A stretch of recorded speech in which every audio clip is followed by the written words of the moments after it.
Walking love, marching dans l'amour.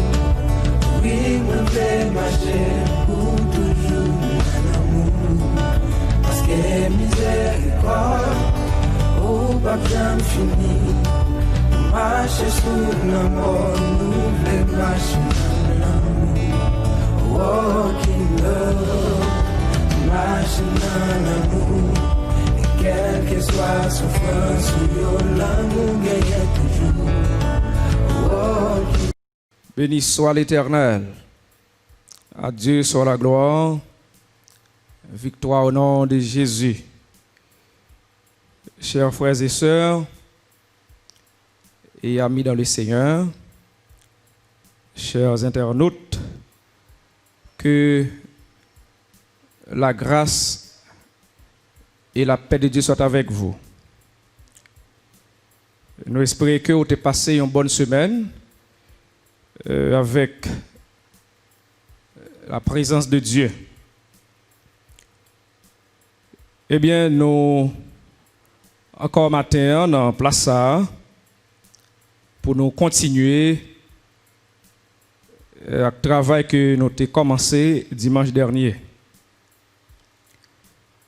Nous avons fait pour vous un petit rappel et après nous avons entré directement dans la conférence ou bien suite sujet matin.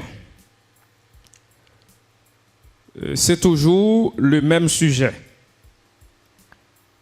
Dieu a-t-il réellement perdu le contrôle ou la gouvernance du monde?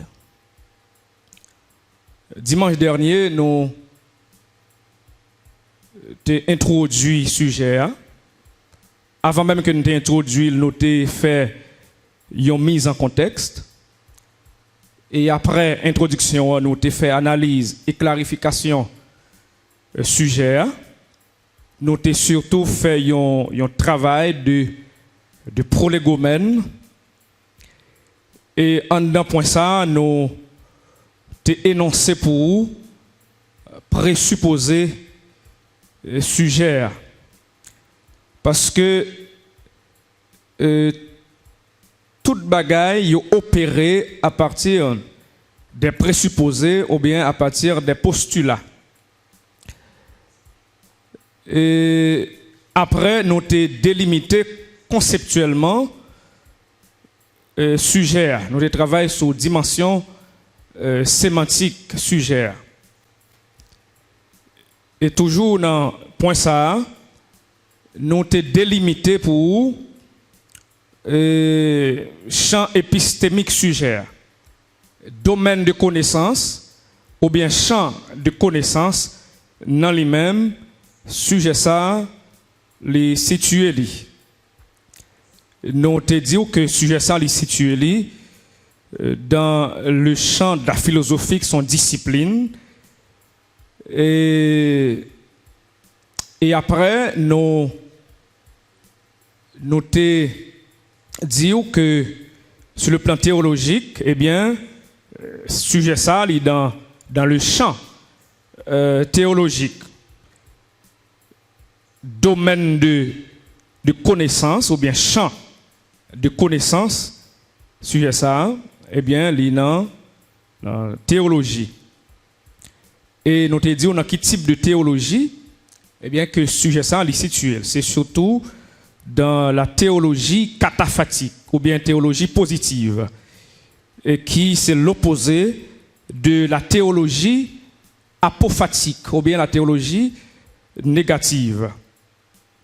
Et gagner un dernier élément dans la délimitation champ épistémique sujet, eh bien, nous avons surtout considéré le matin, eh bien, c'est le champ de la théologie biblique. La théologie biblique, c'est une forme d'interprétation biblique. C'est une branche dans la théologie qui surtout réfléchit sous sens, sous contexte, sous message originel texte. Donc c'est une branche de théologie et qui fait un travail d'archéologie. Donc cap chercher ça les différentes couches de la connaissance, les différentes couches alors du savoir, eh bien qui en rapport à un texte biblique. Nous parlons de ça en une sorte d'archéologie du savoir des textes bibliques. Alors nous prêter surtout ce concept à un grand penseur qui c'était Michel Foucault dans un livre qu'il écrit que c'est l'archéologie du savoir qui c'est une forme ça monsieur relais une sorte de méta-épistémologie.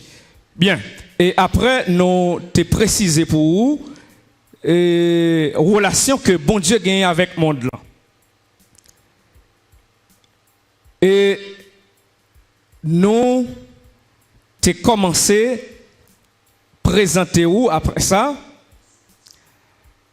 ils ont raison selon lui-même qui fait nous t'ai avancé à thèse ça ou bien antithèse ça qui découlait de sujets. Nous t'ai dit tout qui piste pédagogique que nous suivons pour nous faire travailler ça. Donc c'était surtout une méthode déductive. Bien, maintenant, nous, comme nous te dit, nous avons continué. C'est toujours la même thèse sous-jacente, qui c'est Dieu a perdu le contrôle du monde. Mais ça n'a développé, c'est surtout l'antithèse de la thèse sous-jacente du sujet. C'est Dieu n'a pas perdu le contrôle du monde ou bien la gouvernance du monde. Il y a une raison que nous avons avec vous. Bon, nous sommes passé sous l'antigen rapide. Et nous avons touché le matin, peut-être sous un angle qui est beaucoup plus approfondi. Eh bien, c'est parce que Dieu est le créateur du monde. Première raison, c'est parce que bon Dieu, c'est lui-même qui crée le monde là. Selon ça que nous lisons dans Genèse chapitre 1er. Alors, parler de Dieu comme le créateur du monde, eh bien, c'est parler de monde là comme une création. Mais qui sa création est? La création, du temps et de l'espace, ou bien de l'espace-temps. Si nous t'apprêtons un concept que vous utilisé depuis avec l'émergence de la physique einsteinienne d'Albert Einstein, qui fait une sorte de combinaison entre l'espace et le temps comme une sorte de continuum. Bien, eh bien, c'est la doctrine biblique et théologique selon laquelle l'univers résulte de la parole orale de Dieu.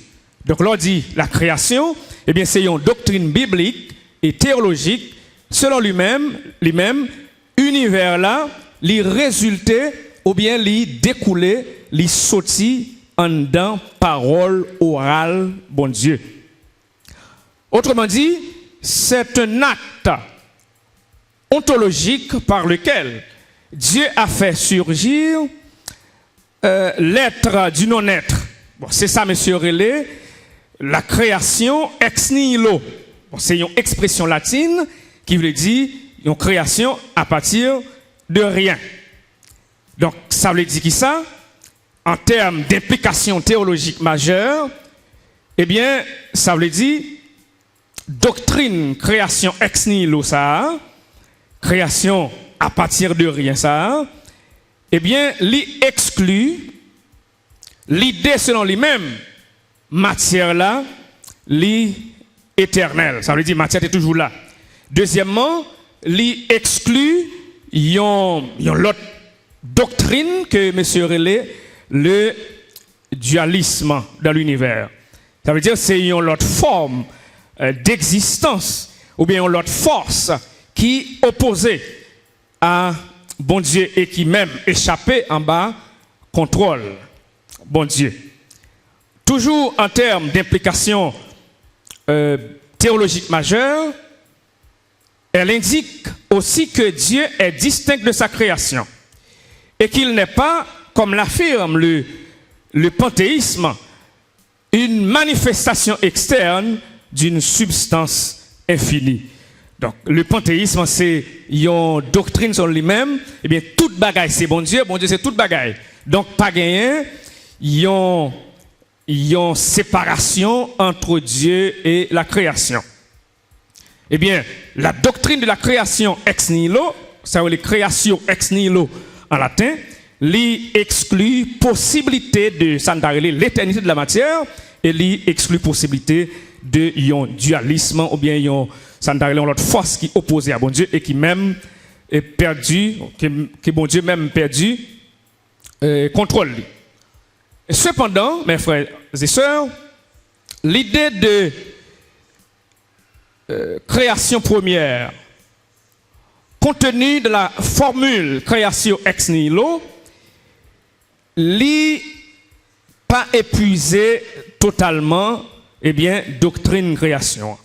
Pour qui ça?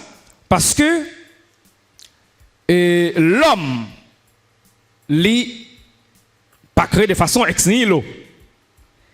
Les animaux des champs et les oiseaux, ils ont même tout, ils n'ont pas créé de façon ex nihilo. Donc c'est surtout à partir de la poussière de la terre et bien que ils ont créé. Donc c'est un petit rappel que nous avons fait pour vous sur la question création. Donc bon Dieu, c'est lui-même qui crée le monde.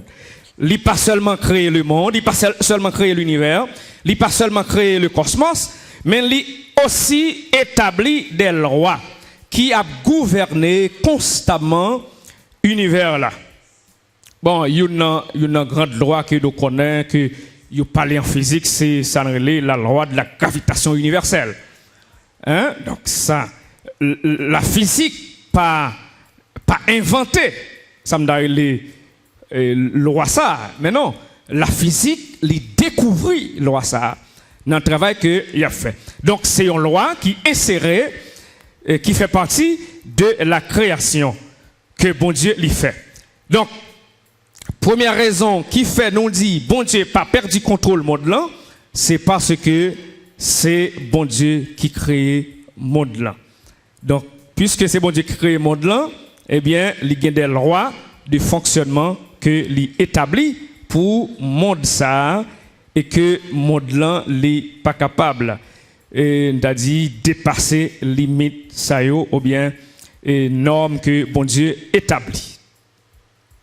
N'a avancé avec travail ça. Toujours n'a évoqué l'autre raison. Deuxième raison qui fait nous dit que bon Dieu n'a pas perdu contrôle du monde là, eh bien c'est à cause de son absoluité. Alors, comme nous t'ai dit, c'est un exposé, champ de connaissances, domaine d'études, c'est théologie, c'est philosophie, c'est la théologie biblique. Donc, vous obligé quand même habitué à des concepts fondamentaux que nous avons utilisés. C'est à cause de son absoluité. Dans absoluité, nous joignons absolu. Nous joignons la notion de l'indépendance de Dieu. Bon, que y aurait dans l'autre gros mot encore, et que y aurait l'acéité. Nous n'avons pas l'expliquer ça veut dire.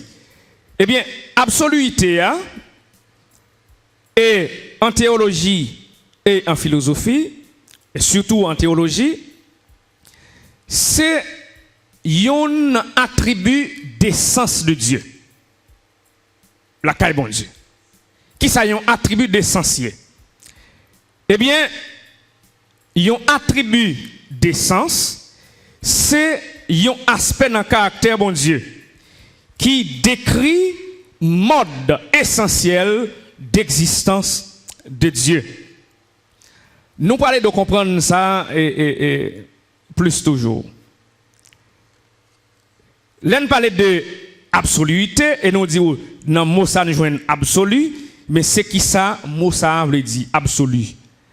L'absolu est, comme l'indique son étymologie latine, absolutus, ce qui ne relève d'aucune condition, ce dont tout dépend et ce qui ne dépend de rien, le complet en soi, celui seul qui peut dire je suis celui qui suis, selon ça que nous lisons dans Exode chapitre 3, le verset 14, que nous avons pour nous tourner sur lui pour tout à l'heure.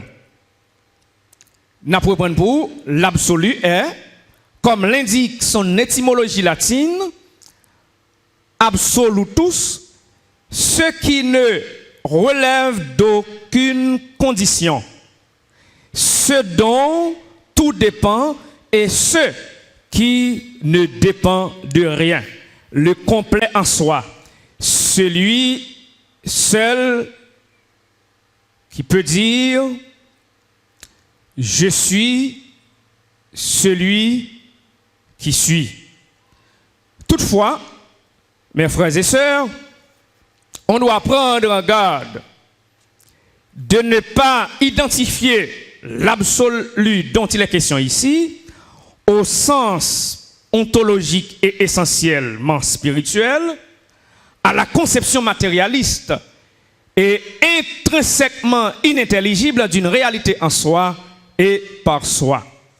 Donc, absolu qui n'a pas parlé là, eh bien, c'est un absolu qui gagne un sens ontologique, donc il y a un rapport à la question de l'être, et qui gagne une dimension essentiellement spirituelle, et tout qui gagne une intelligence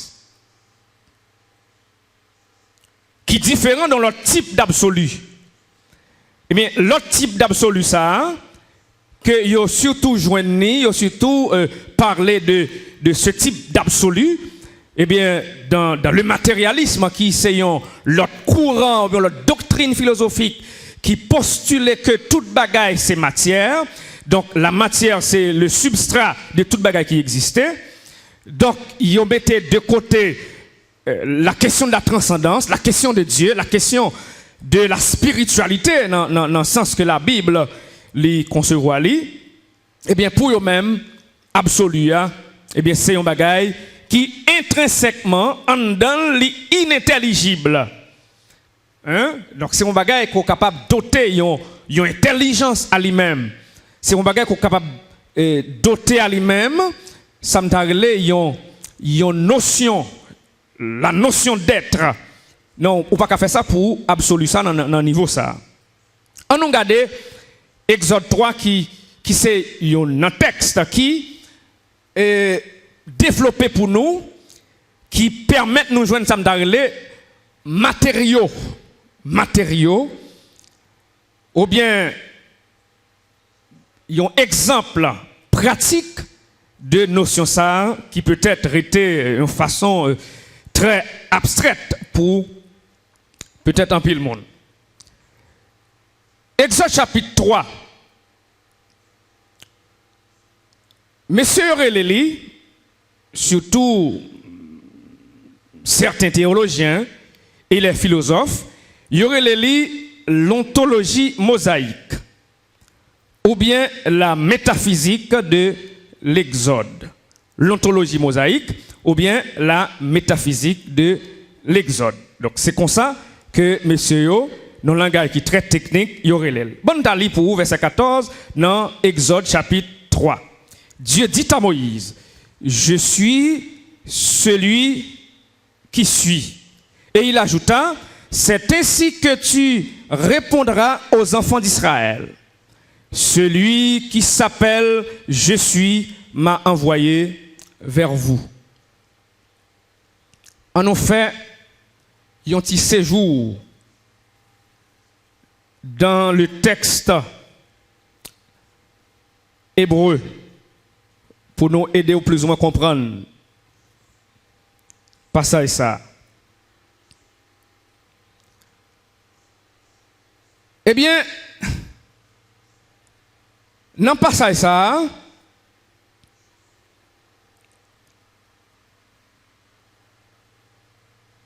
phrase ça qui utilisée, je suis celui qui suis,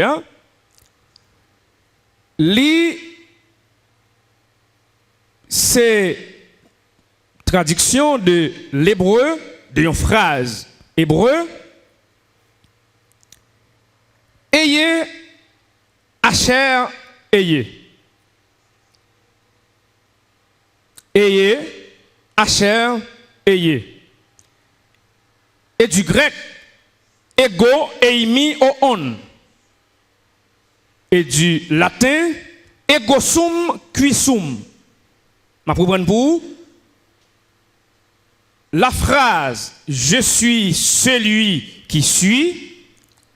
Eh bien, c'est traduction de phrase hébreu ça, qui c'est ayez, Asher, ayez. Et du grec, ego, eimi, on. Et du latin, egosum, quisum. Mais n'a surtout été dans expression ou bien phrase hébraïque là. Verbe ça, qui c'est ayez, li dérivé de un verbe qui c'est aya. Alors, l'aime pas des verbes ça, ayez, qui conjugué. Eh bien, c'est li dérivé ou bien le sorti dans un verbe qui c'est aya, qui c'est équivalent verbe être dans français. Eh bien, ayez, Asher, ayez, li conjugué à la première personne du singulier à l'inaccompli. Alors, dans la grammaire hébraïque, il y a surtout parlé de deux modes, si je peux dire comme ça, en termes de conjugaison. Il y a parlé de l'accompli. L'accompli, c'est un équivalent du passé composé dans la langue française. Et accompli, il y a souvent utilisé il y a parlé de une action qui commençait et qui terminait. Eh bien, l'inaccompli lui-même, c'est un autre mode de conjugaison, surtout utilisé dans la grammaire hébraïque. Lui-même, il gagne sous lui une sorte d'incertitude. Il est capable, c'est équivalent dans la langue française, le présent et le futur. Présent et futur. Donc c'est un mode qui baille un pile problème. Eh bien les messieurs approchez lui.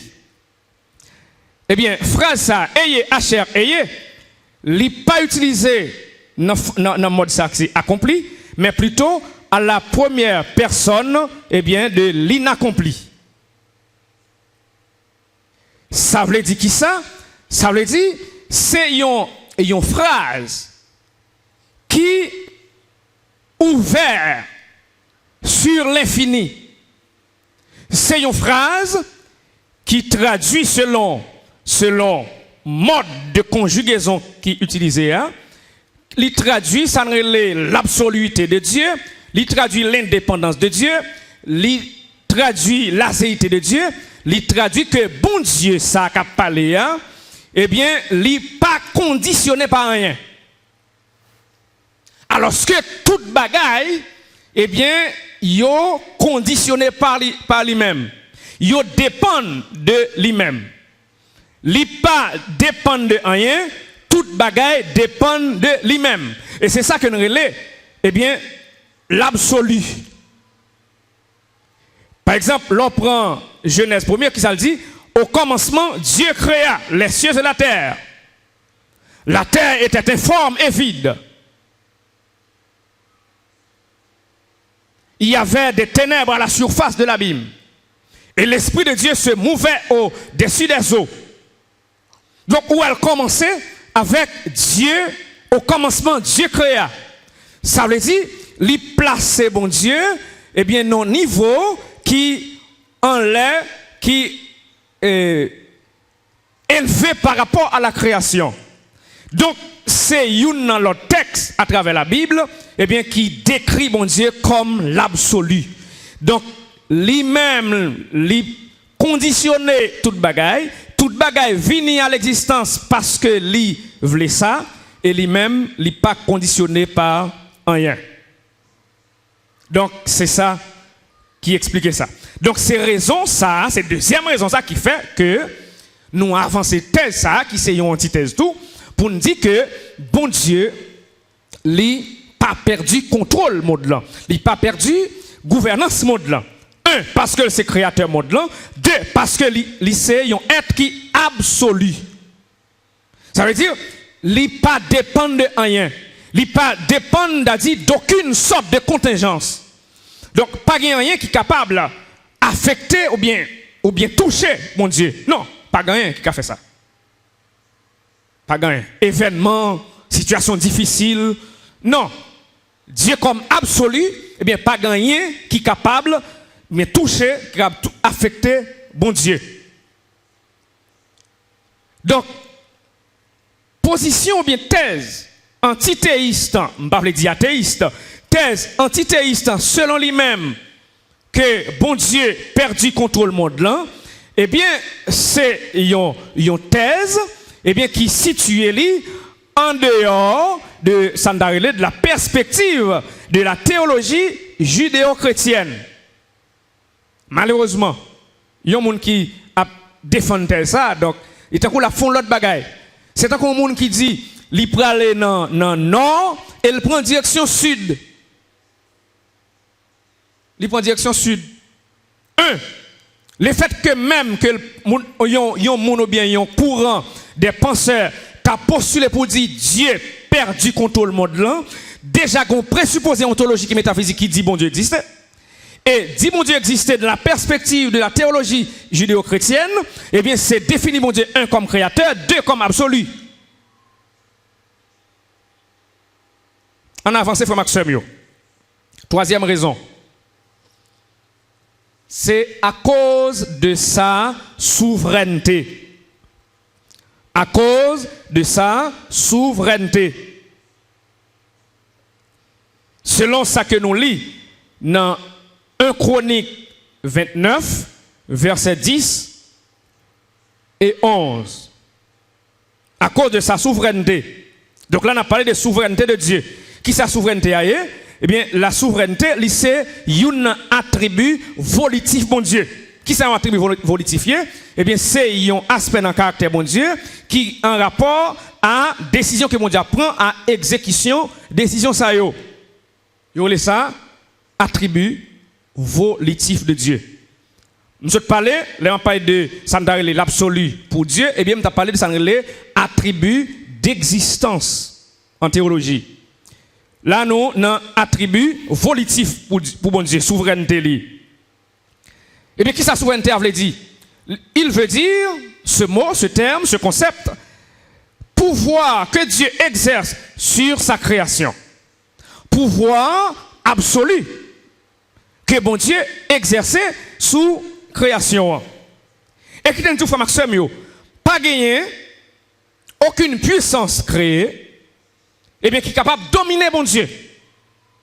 Pas gagner, n'a pas prendre, pas gagner aucune puissance créée qui est capable de dominer bon Dieu. Un, parce que c'est créateur. Deux, parce que c'est absolu. Trois, parce que c'est souverain. Et il y a des théologiens qui utilisent l'autre mot pour parler, c'est l'impassibilité de Dieu. Donc, bon Dieu n'a pas qu'à subir aucune domination. Il n'a pas qu'à subir domination. Donc, parler de domination pour bon Dieu, eh bien, ça t'a impliqué que bon Dieu lui soumette en bas une force qui peut faire passer.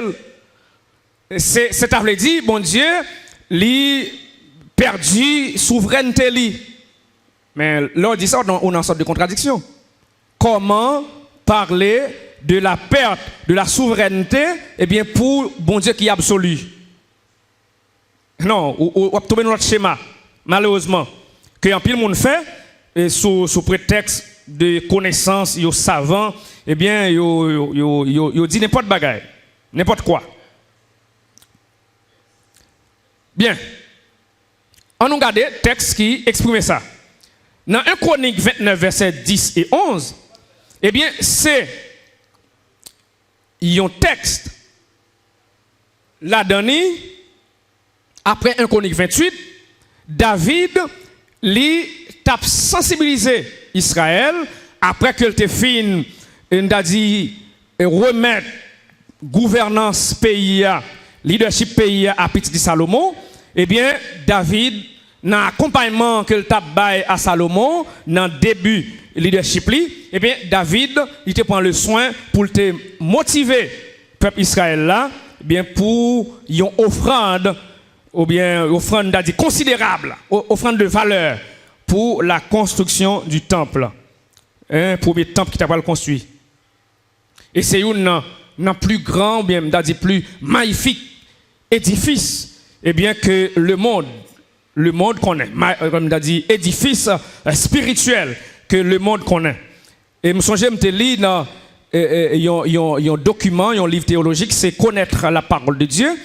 Eh bien, l'auteur il relatait que il y a une estimation que a été faite sous l'or seulement dans le temple ça, que ça a monté construit.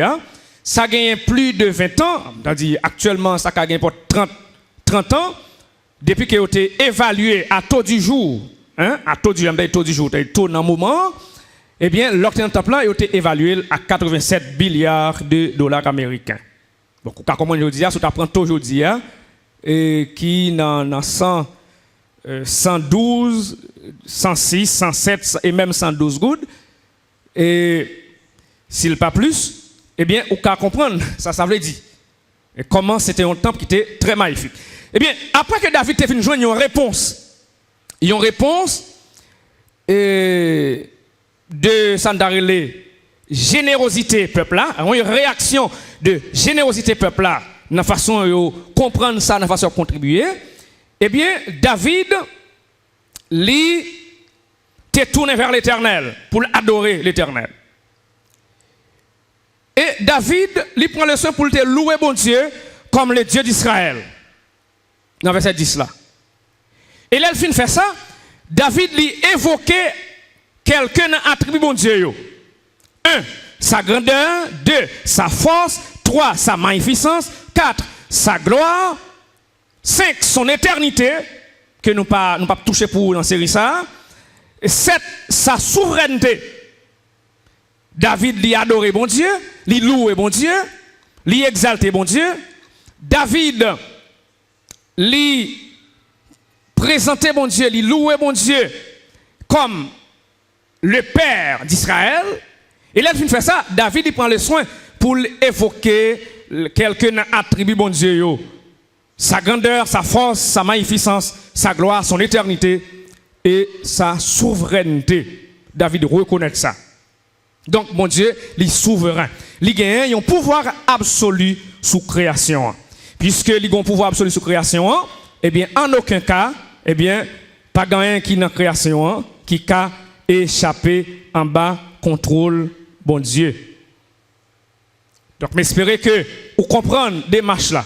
Première raison qui fait, bon Dieu n'a pas perdu du contrôle monde là, c'est parce que c'est lui-même qui crée le monde là. Deuxièmement, parce que bon Dieu sont absolus. Il n'est pas conditionné par rien. Et toute bagaille dépend de lui-même. Troisièmement, c'est parce que bon Dieu est souverain à cause de sa souveraineté. Et quatrièmement, c'est à cause de son omniscience et de sa préscience. Son omniscience ou bien sa préscience. Sa science infinie. Sa connaissance sans borne, sans limite, infinie. Et souvent, nous parlons de nous dire ça. Donc on a dit, on a parlé à bon Dieu, nous dit bon Dieu, où connaît toute bagaille. Donc Dieu est omniscient. C'est-à-dire il connaît toute bagaille, il a une connaissance infinie, il a une sagesse, il a une science qui est infinie.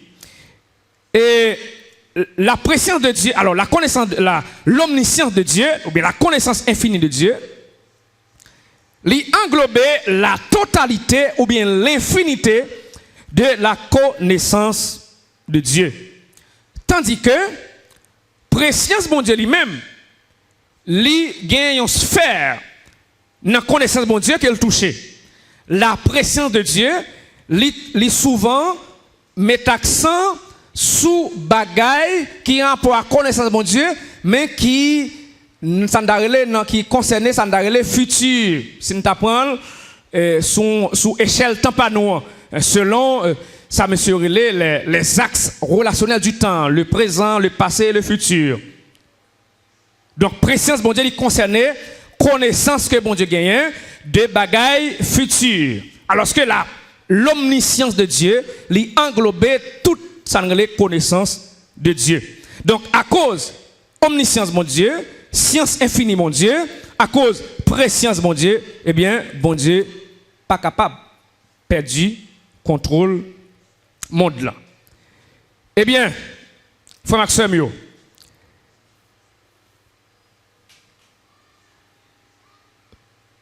omniscience là, lycéon l'autre attribut la caille bon Dieu. Yo les attributs ça, yo attribut intellectuel. Attribut intellectuel. Donc c'est aspect dans le caractère bon Dieu qui décrit nature, capacité, connaissance, raisonnement bon Dieu. C'est attribut intellectuel de Dieu. Là nous regardons dans 1 Jean 3, le verset 20, Romains chapitre 8, le verset 29, eh bien, nous joignons quelques informations sur l'omniscience de Dieu. Et ça qui rapporte tout à préscience de bon Dieu. Dans 1 Jean 3, verset 20, il dit, car si notre cœur nous condamne, Dieu est plus que notre cœur, ou bien plus grand. Et il connaît toutes choses. Il connaît toutes choses. Bon Dieu connaît toute bagaille. Donc ça c'est un paquet de textes à travers la Bible, eh bien, qui parlait de l'omniscience de Dieu. Romains 8 là, il parlait de planification d'avance que bon Dieu fait par rapport à préscience, par rapport à la connaissance qu'il gagne de futur. Bien. Et ça yo assuré nous comme serviteurs de Dieu, comme servantes de Dieu. Là nous connaissons la vie nous, avenir nous, eh bien, li bien gardé, li bien protégé par un Dieu qui connaît toute bagaille. Nous-mêmes nous limités dans le temps et dans l'espace, nous limités. Mais Dieu n'a omniscience li, préscience li pas limité. Donc il a une connaissance totale, globale, non seulement de lui-même, des choses réelles et des choses possibles, et dans un simple acte, et puis de façon éternelle. Donc, omniscience, mon Dieu, frère Maxime, préscience, mon Dieu, fait que pour mon Dieu, pas gagner imprévu. Pas gagner imprévu. Pas gagner situation imprévisible pour mon Dieu. Non. Parce que bon Dieu, lui, dans le langage pas nous, il un éternel présent. Un éternel présent. Bon, c'est peut-être une expression pour expliquer un bagage. Donc le présent qui fait partie du temps, en principe, est éternel. Mais c'est son façon que ils ont utilisé à travers la théologie, eh bien, pour décrire des réalités. Pablien te dit que c'est une critique que la théologie apophatique lui fait. Eh bien, il dit, mais généralement, on décrit mon Dieu, eh bien, nous faisons ça et nous trouvons ça l'inflation verbale. Donc, nous obligés de faire une utilisation abusive de l'anglais parce que nous avons demandé l'anglais pour parler. L'anglais qui finit, qui n'entend dans l'espace, n'a demandé de parler d'un bagage qui est infini, qui est éternel. Bien. Donc, frère Maxime, il y a raison pour nous servir bon Dieu ça. Pour nous marcher avec bon Dieu ça. Un, parce que c'est lui-même qui crée le monde. Deux, parce que c'est lui-même. Alors, lui, c'est absolu. Donc, tout bagage dépend de lui-même. Et lui, il ne pas dépendre de rien. Troisièmement, parce que lui souverain, il a un pouvoir absolu sur toute bagaille. Et quatrièmement, parce que lui a une connaissance infinie. Et avant, il y a une raison pour nous terminer, c'est à cause de sa toute puissance. À cause de sa toute puissance. Bon Dieu, lui, gagne une puissance qui est illimitée. La toute puissance de Dieu, c'est un lot. Non, ça que nous les attributs volatilles, bon Dieu, que nous avons défini pour tout à l'heure. Eh bien, l'omnipotence de Dieu, ou bien la toute puissance de Dieu, le livre dit que bon Dieu est capable de faire toute bagaille qu'il veut. Toute bagaille qui en conformité à son être, à sa nature, eh bien, bon Dieu qu'a fait. C'est ça l'omnipotence de Dieu. Ou bien, ça l'omnipuissance de Dieu. La toute puissance de Dieu. Et nous lisons dans Job 9, verset 4, nous jouons une parole ça. À lui, la sagesse, ou bien la connaissance, ou bien la science, et la toute puissance. Job, chapitre 9, le verset 4. À lui, la sagesse et la toute puissance, qui lui résisterait impunément. À lui-même, toute connaissance, à lui-même, tout pouvoir, toute puissance, toute autorité, toute domination. Qui est-ce qui est capable de résister à lui-même sans yo pas joindre punition yo? Pas gagné.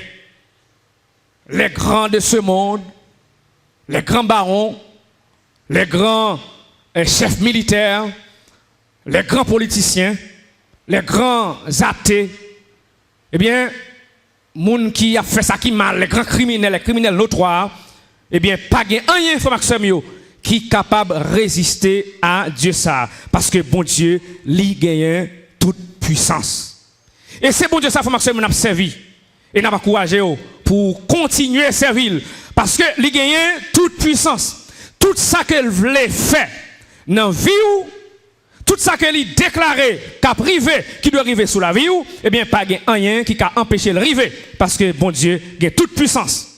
Et c'est avant-dernière raison qui fait nous avancer thèse ça, qui c'est une antithèse pour nous dire que bon Dieu pas perdu contrôle, il n'a pas perdu gouvernance monde là. C'est parce que bon Dieu lui gagne toute puissance.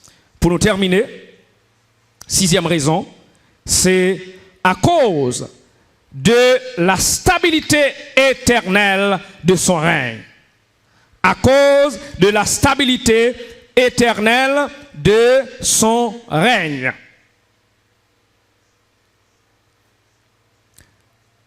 La Bible déclare que le trône de Dieu, qui est le symbole de son élévation et de sa gouvernance, est établi dès les temps anciens, ou bien depuis l'éternité.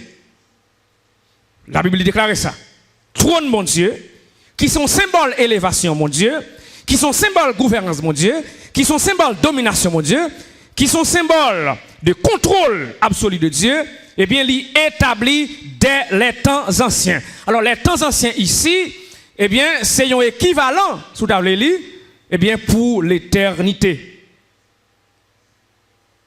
Et dans le psaume 29, dans verset 10, on va regarder rapidement, chers frères et sœurs. Le psaume 29, verset 10, qui ça le dit?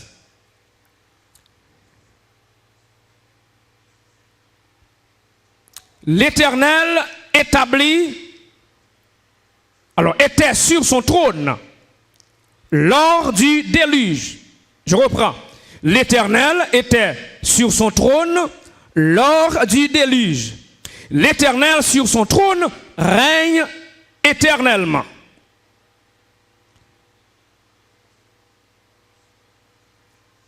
Eh bien, qui ça David le dit là?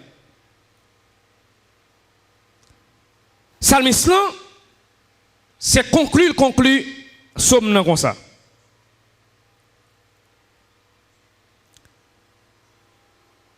Dans façon de conclure,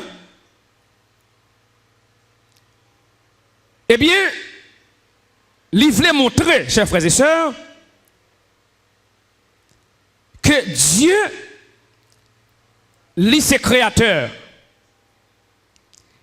Et David, il prend, dans le verset avant, il prend, ça image de l'orage dans le temps de la Palestine, dans l'époque là. Probablement, l'elle fait mauvais temps, l'orage qui a grondé sur la Méditerranée, la Grande Mer. Eh bien, pour lui, faire ça, une sorte de comparaison pour lui montrer comment, bon Dieu, lui gagne une puissance qui est illimitée. Et David lui fait allusion aussi à déluge là. Déluge là ici, probablement, ils sont référence à inondation universelle qui était arrivée dans le temps de Noé. Pendant lui-même, au cours de lui-même, l'Éternel, lui, était sous trône. Donc David lui rappelait sans doute événement ça, selon exégète, c'est pour le cas étayer déclaration li que orage que le témoin de traverser pays Canaan, eh bien c'est œuvre bon Dieu. Et si il y a quelques doutes que bon Dieu contrôle la nature, eh bien référence ça que le prend, eh bien son référence pour touiller ou bien casser tout doute. Bon Dieu c'est créateur monde là, bon Dieu lui tout puissant, et il prend des images pour montrer la toute puissance de Dieu, la foi de Dieu, et lui utiliser encore, eh bien événement ça, événement m'a dit historique ça, eh bien pour le montrer que le trône de Dieu, c'est un trône, ou bien le règne de Dieu, la domination de Dieu, c'est une domination éternelle. Donc, c'est une domination, mais son règne qui gagne une stabilité éternelle. L'Éternel était sur son trône lors du déluge. Était sur son trône. C'est-à-dire, préposition sur là, il indiquait une position élevée, une supériorité, et tout lui évoqué dans le contexte ça, eh bien, ça nous la stabilité. Bon Dieu, il était sous trône lors du déluge là. Et la prière éternellement. Donc, événement, il faut maximum pas capable de détrôner bon Dieu. Les grands événements, les grands bouleversements naturels, cosmiques, politique, eh bien, pas capable de détrôner bon Dieu, frère Maxime. Bon Dieu, qu'on contrôle absolu.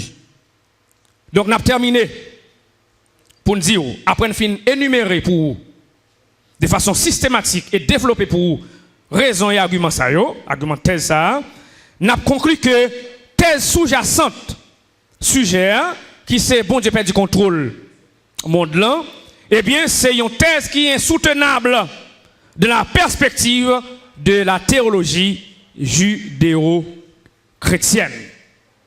Donc, frère Maxime, nous avons besoin de rassurer nous. Nous avons besoin d'appuyer nous davantage sous mon Dieu. Événement, ça qui a passé là, ça qui a passé dans le monde là, bouleversement ça qui a passé dans le monde là, eh bien, pas retirer rien sous gouvernance de mon Dieu. Sous contrôle que bon Dieu gagne. 1. Parce que lui c'est créateur. 2. Parce que lui absolu. 3. Parce que lui souverain. 4. Parce que lui omniscient. 5. Parce que lui omnipuissant. 6. Parce que reliant, lui gagne une stabilité éternel. On nous servir bon Dieu, on marche avec bon Dieu, c'est certain. A une réponse qui a événement ça et on a gagné dans main en plus de ça nous comme évidence comme preuve que bon Dieu nous a rayé l'a gouverné et ceci pour l'éternité. Nous souhaitons que bon Dieu bénisse nous, nous espérons que Titan se passe avec nous ou te béni. Eh bien, nous avons pour nous continuer avec l'autre conférencier, l'autre sujet. Dimanche, si Dieu veut, eh bien, toujours dans le même lieu, nous avons encouragé qu'on va brancher. Alors, pour question, eh bien, tout le monde qui a une question, soit sous l'intervention de fait dimanche, là, soit sous ce matin, pour nous gagner plus de temps pour nous répondre à la question et répondre à plus de questions, eh bien, ou capable d'écrire question avec nous en bas live là, soit live et Facebook là, ou bien les publier vidéo sur YouTube, eh bien, je prends le soin pour me consulter, garder et porter réponse dans la mesure du possible à questions que vous posez sous sujet ça. Nous sommes contents pour nous avec vous, que bon Dieu avec vous, que le Kembeo, que le dirige, pas oublier, li gain contrôle, tout bagaille et surtout vivre comme serviteur, comme servante. Bon Dieu béni, à la prochaine.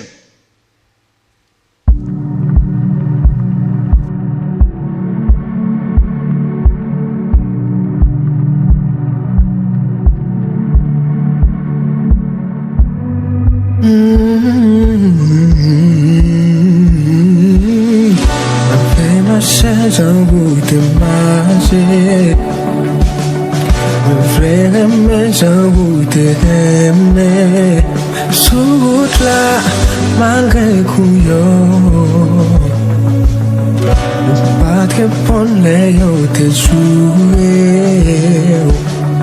Alors, yo tape craché la fille.